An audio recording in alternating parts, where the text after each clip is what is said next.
Animals are very important to study. कुदरत बहुत कुछ सिखाती है। Lion is the king of the animal kingdom. Lion is the king of animal kingdom.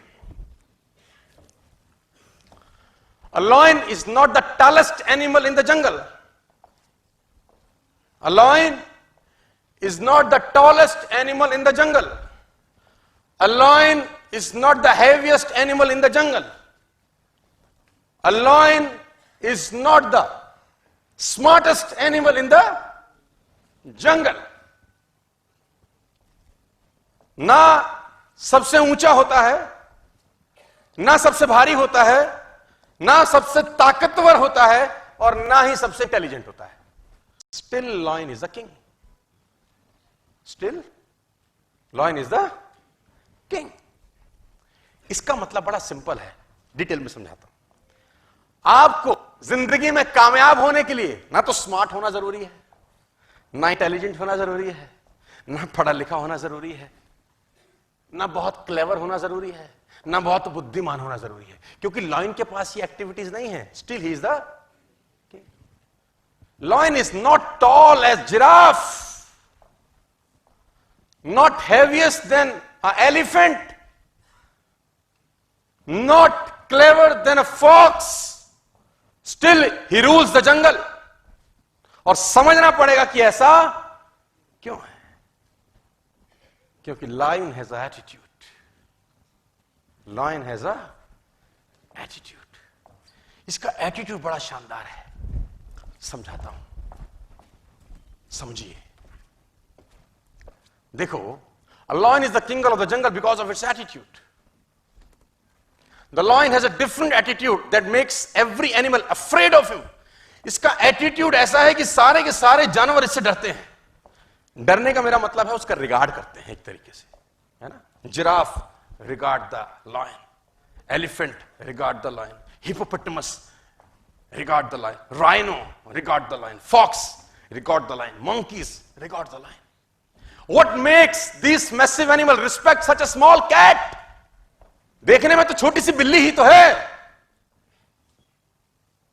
क्यों ऐसा होता है कि लॉयन का सब रिगार्ड करते हैं या डरते हैं दूसरी भाषा में? It's because of its the attitude is different by difference. जैसे ही लॉयन ने एलिफेंट को देखा, समझिए, जैसे ही लॉयन ने एलिफेंट को देखा, उसके दिमाग में एक चीज आई, लंच. जैसे ही लॉयन ने एलिफेंट देखा, उसके दिमाग में एक चीज आई, लंच. जबकि लॉयन से एलिफेंट 10 गुना एटलीस्ट भारी है.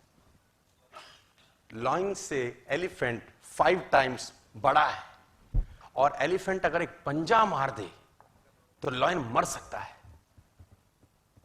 लेकिन एलिफेंट को देखते ही लॉयन के दिमाग में एक ही चीज आती है, lunch. I can eat this, मैं इसको खा सकता हूं. और दूसरी दिशा में एलिफेंट ने जैसे लॉयन को देखा, उसे दिमाग में आया, ईटर, साला खाएगा, उससे भारी है, उससे ताकतवर है, उससे बड़ा है, बस उसको लगता है कि ये खा जाएगा. और लॉयन जब एलिफेंट को देख के सोचता है लंच, तो वो उसी तरीके से एक्ट करता है, और एलिफेंट उससे घबराता है. मैं बताना चाहता हूं sir, a army of sheep led by lion will beat the army of lion led by sheep. है ना. भेड़ों की फौज को अगर शेर लीड करे तो वो उस फौज को हरा सकती है जिसको भेड़ लीड कर रही है, लेकिन फौज शेरों की है. It's all about attitude my difference. हाथी ताकतवर है, भारी है, एक पंजा मारे लॉयन को मार सकता है, लेकिन उसकी खोपड़ी में लॉयन को देख के आता एक ही है, ईटर. आया, मारेगा, खाएगा. और लॉयन की खोपड़ी में आता है, मेरा लंच है. It's all about believe system. उसको बिलीव है अपने ऊपर कि मैं उसको मार दूंगा. जबकि ताकत में कम है, अक्ल में कम है, भारीपन में कम है, हर चीज में तो, लेकिन फिर भी भारी पड़ता है. राजा वही है, because of believe system attitude पैदा करता है सर। आप कितने ही टैलेंटेड क्यों ना हो नेटवर्क मार्केटिंग के अंदर, कितने ही बढ़िया परिवार से क्यों ना आए हो, कितना ही लिस्ट क्यों ना हो आपका, आपके पास सारी सुख सुविधाएं हो, आपका अपलाइन